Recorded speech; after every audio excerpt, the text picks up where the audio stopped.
एउटा सार्वभौम स्वतन्त्र देशसँग सम्बन्धित उसले गर्नुपर्ने कर्तव्यसँग सम्बन्धित अत्यन्त गम्भीर विषय म सम्माननीय सभामुख महोदय मार्फत नेपाल सरकार समक्ष राख्न चाहन्छु।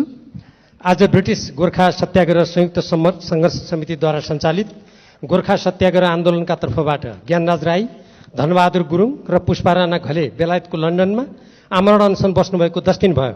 उहाँहरूको स्वास्थ्य अवस्था बिग्रिँदै गएको समाचार छ। अनसनकारी बसेको पाल त्यहाँको प्रहरीबाट हटाइएको छ। आफ्ना न्यायोचित मागहरू पूरा गर्ने तथा यसको लागि तत्काल उच्चस्तरीय वार्ता कमिटी निर्माण गरियोस् भन्ने नेपाली नागरिक भूतपूर्व गोर्खाहरूले अगाडि सारेको माग पूरा गराउने तर्फ नेपाल सरकारले के गरिरहेको छ, यस सम्मानित सदनलाई तत्काल जानकारी दिन सम्माननीय सभामुख मार्फत म जोरदार माग गर्दछु। नेपाल र नेपालीको हित तथा जीवज्यानको सुरक्षा गर्नु नेपाल सरकारको प्रमुख कर्तव्य भएको कुरा मैले दोहोऱ्याइरहनु पर्दैन। भूतपूर्व ब्रिटिस गोर्खाहरूले 2 दशकदेखि त्रिपक्षीय सम्झौतामा व्यवस्था भएअनुसार ब्रिटिस सेनाका अन्य युनिटमा सेवारत सैनिक सरह समान कामका लागि समान सेवा शर्त र सुविधा तथा पेन्सनको माग राखी आन्दोलन गर्दै आएका छन्। नेपाल सरकारको पनि गोर्खा सेनालाई बढुवा कल्याणकारी व्यवस्था र अन्य सुविधामा मातृ सेनाका अन्य युनिटहरूले पाएसहरूको समान व्यवहार गर्नुपर्ने सुझाव रहेको छ, तर यसको लागि कुनै ठोस पहल आजसम्म भएको देखिँदैन।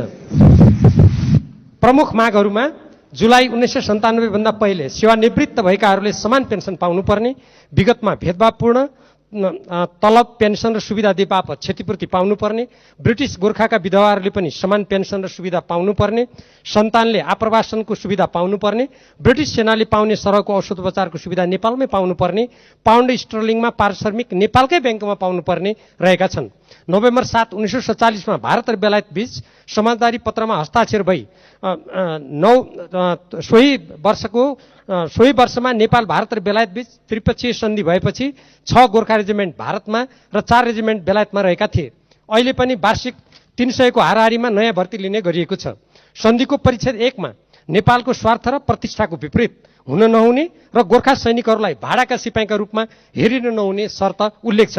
प्रतिनिधि सभाको अन्तर्राष्ट्रिय सम्बन्ध समितिले भूतपूर्व गोर्खाका समस्या समाधानका लागि 2055 साल र 2075 सालमा भूतपूर्व गोर्खाका समस्या समाधानका लागि सरकारलाई अत्यन्त महत्त्वपूर्ण सुझाव दिएको थियो, तर ती सुझावहरूको कार्यान्वयनतर्फ कुनै ध्यान दिइएको छैन। सबभन्दा पछिल्लो पटक जुन 2019 मा तत्कालीन प्रधानमन्त्री केपी शर्मा ओलीको बेलायत भ्रमणका अवसरमा तत्कालीन बेलायती प्रधानमन्त्री टेरेसा मेसँगको वार्तामा त्रिपक्षीय सम्झौताको पुनरावलोकनको प्रस्ताव गर्नुका साथै ब्रिटिस गोर्खाको भर्ना, तालिम र सुविधाबारे नेपाल सरकारको जानकारीमा नभएको तथा परिस्थिति भिन्न भएकोले उक्त सम्झौताबारे नयाँ ढङ्गबाट सोच्नुपर्ने कुरा भएको थियो। नेपाल र बेलायतको संयुक्त विज्ञप्तिमा गोर्खाका बारेमा छलफल जारी राख्ने सहमति भएको कुरा उल्लेख गरेको थियो। तत्पश्चात नेपालको परराष्ट्र मन्त्रालयले फेब्रुअरी 2020 मा काठमाडौँ स्थित बेलायती दूतावासलाई त्रिपक्षीय सम्झौताको पुनरावलोकनका लागि द्विपक्षीय वार्ता गर्न पत्राचार गरेको थियो। त्यसको कुनै जवाब दिइएको वा नेपाल सरकारले पुनः सोधखोज गरेको कुनै जानकारी छैन। यसतर्फ म सम्माननीय सभामुख महोदय मार्फत नेपाल सरकारको गम्भीर ध्यान आकर्षण गर्न चाहन्छु। नेपालको संविधानमा नै असमान सन्धि सम्झौताहरूको पुनरावलोकन गर्नुका साथै राष्ट्रिय हित र समानताको आधारमा सन्धि सम्झौता गर्ने कुरा स्पष्ट गरिएको अवस्थामा गोर्खाभर्ती जस्तो असमान र सार्वभौम सत्ता सम्पन्न देशले गर्न नहुने सन्धि खारेज गर्नुपर्नेतर्फ गम्भीर रूपमा लाग्नुपर्नेमा भूतपूर्व गोर्खाहरूले उठाएका न्यायोचित मागका सम्बन्धमा भइरहेको आमरण अनसनलाई गम्भीर रूपमा लिने काम सम्म नगरिनु जिम्मेवार सरकारका लागि सुहाउने कुरा होइन। बेलायतको संसदमा रहेका सदस्यहरूले समेत भूतपूर्व गोर्खा सैनिकहरूको आमरण अनसनप्रति ध्यान दिन र माग पूरा गर्न माग गर्दै आवाज उठाएका छन्। गोर्खा सैनिक ब्रिटिस सरकारका पक्षबाट युद्धमा होमिएको र यो तहको त्याग र बलिदान गर्दा समेत त्यसको अनुपातमा पुरस्कृत गर्ने तथा उचित क्षतिपूर्ति प्रदान गर्नुपर्नेमा उल्टै मानवोचित र न्यायपूर्ण व्यवहार गरिएको पाइँदैन। पहिलो र दोस्रो विश्वयुद्धमा मारिएका, हराएका एवं घाइते भएका गोर्खा सैनिकहरूको तथ्याङ्क तयार गरी पीडित र पीडितका परिवारलाई क्षतिको अनुपातमा क्षतिपूर्ति उपलब्ध गराउन ब्रिटिस सरकारसँग पहल गरिनुपर्छ भनेर अन्तर्राष्ट्रिय सम्बन्ध समितिले व्यवस्थित रूपमा प्रतिवेदन यसअगाडि नै दिइसकेको छ। गोर्खाभर्ती सुरु भएदेखि हालसम्म लगभग 8 लाख भन्दा बढी युवाले ब्रिटिस सरकारको सेनामा सेवा गरेको विज्ञहरूको भनाइ छ। औसत 4 जना परिवारका सदस्यको दरले हिसाब गर्दा यसबाट 32 लाख बढी जनसङ्ख्या प्रभावित हुन पुग्छ। 16 लाख बालबालिकाहरू प्रभावित भएका देखिन्छन्।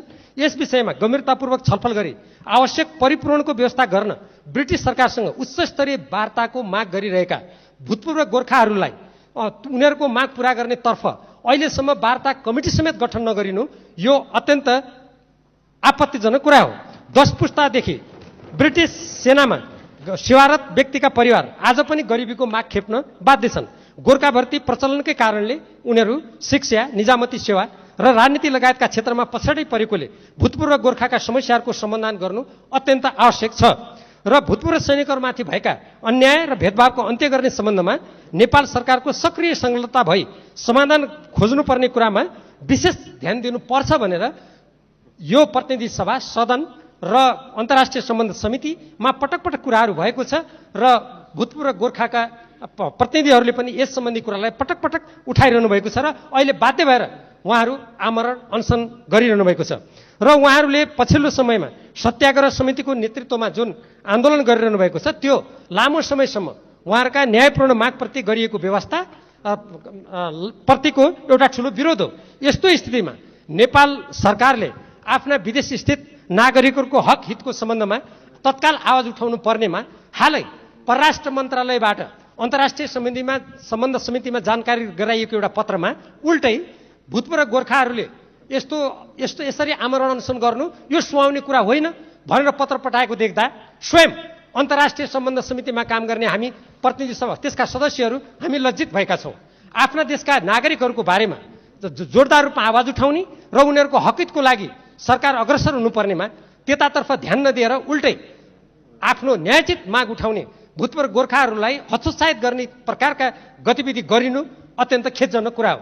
तसर्थ म सम्माननीय सभामुख महोदय मार्फत भूतपूर्व गोर्खाहरूले आज 10 दिन लामो जुन आमरण अनसन गरेको अवस्था छ, उहाँहरूको स्वास्थ्य स्थिति बिग्रिएको अवस्था छ, यसको लागि कमसेकम तत्काल नेपाल सरकारको संलग्नतामा समेत बेलायती सरकारका जब त्यहाँका सांसदहरूले समेत आवाज उठाइरहेको स्थितिमा तत्काल उच्चस्तरीय वार्ता समिति गठन गरेर यो आमरण अनसनबाट ती जो स्वास्थ्य स्थिति बिग्रिँदै गएका भूतपूर्व गोर्खाका मैले अघि उल्लेख गरेका 3 जना व्यक्तिहरूको ज्यान जोखिममा पर्ने काम नहोस् र तत्कालीन उच्चस्तरीय वार्ता समिति गठन गरिएर बेलायती सरकारसँग हाम्रो त्रिपक्षीय सन्धि सम्झौतामा भएका ती प्रावधान त छँदैछन्, अझ त्यसपछि स्वयं त्यहाँ एउटा संयुक्त जुन कमिटी बनाइएको थियो त्यो कमिटी टेक्निकल कमिटी भन्ने छ, जसलाई प्राविधिक समिति भन्छ, त्यसले समेत वार्ता उच्च स्तरमा गर्नुपर्ने भनेर सिफारिस गरिरहेको अवस्थामा त्यसप्रति व्यवस्था हुने काम नहोस् र नेपाल सरकार यो नेपालको संविधानमा उल्लेखित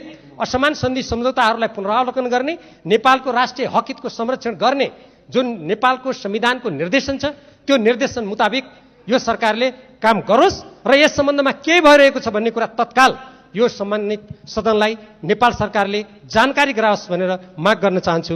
धन्यवाद।